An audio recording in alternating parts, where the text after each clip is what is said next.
Hello and welcome to Franchise Direct. My name is Lily Burrows and today I'm speaking with Brian Duckett of Howarth. Hi Brian, how are you? I'm good, thanks. Brian, can you tell me about the type of work that Howarth provides to the franchise industry? We work only for franchisors and people who want to franchise their business. Typically with people that want to franchise their business, we take them through the process of deciding whether franchising is good for them, and then once we've gone through that process, we take them through getting the materials prepared, getting to launch, and then help them to find and manage their franchisees. What do you look for in a business that wants to franchise out their concept? 5 things really are typically what we look for. First, that there's a proven and successful format, so that the business is currently profitable and operating in the format that it's expected to be franchised in. Next, we look for something that's easily duplicated, so that it's going to be easy to set up more outlets. Third, that it's easy for somebody to learn how to do it, because typically a franchisee may not know how to operate that business. So the easier it is for them to learn how to do it, the quicker they'll be successful at it. Fourth, it needs to be profitable for both parties. So we spend the first part of any project working out the numbers. Is it going to work for the franchisee? And eventually, is it going to work for the franchisor? And the last and possibly most important thing, does the culture of the business lend itself to franchising? Which means, can it be the kind of business where 2 people are working together to achieve an overall joint objective? Can you tell me the steps involved in developing a franchise business? The very first step is to work out financially, how is it going to look for the franchisee?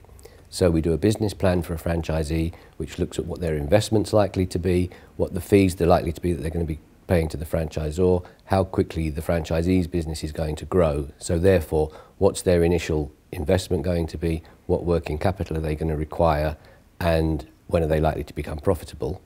If that looks successful or likely to be successful, we'll then look at the franchisor's business and basically assess how quickly can he recruit franchisees, what's it going to cost him to do so, and when will he eventually be profitable as a franchisor, because the essential thing is making sure that both parties are successful in business. That's the first thing.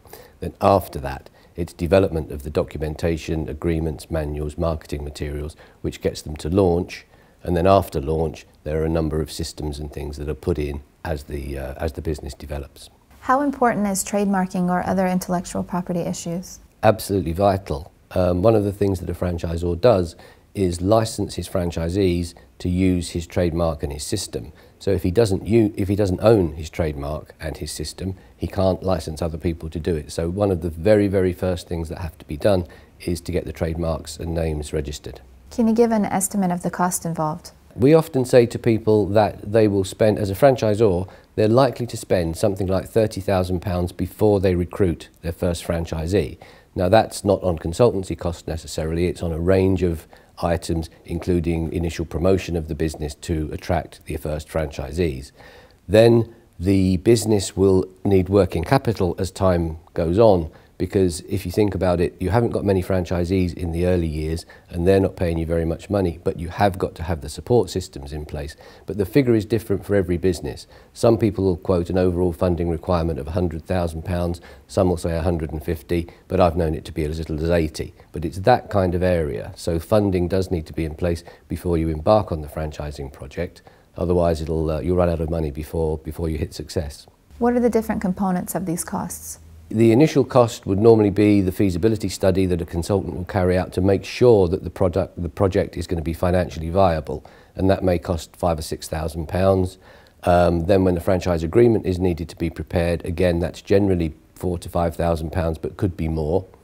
Then there are marketing materials that need to be prepared, possibly attendance at an exhibition before a first franchisee is recruited, development of the operational system and the manuals, which, as I say, in the end, generally come to about £30,000, but different franchisors will spend different amounts on different things. So it swings and roundabouts, but the overall figure tends to be about £30,000 before the first franchisee is recruited. How many companies have you helped franchise out their business? I would say it must be hundreds over the years. We've been doing this for over 15 years now. We get about 10 inquiries a week from people that want to franchise their business. Now, of course, not all those become franchisors, but I would guess in an average year we probably get about 25 to 30 to launch. So over the years it would be many hundreds, and in all sectors. Brian, thanks very much for your time. You're welcome. It's great. If you'd like more information on franchising, please contact Howarth.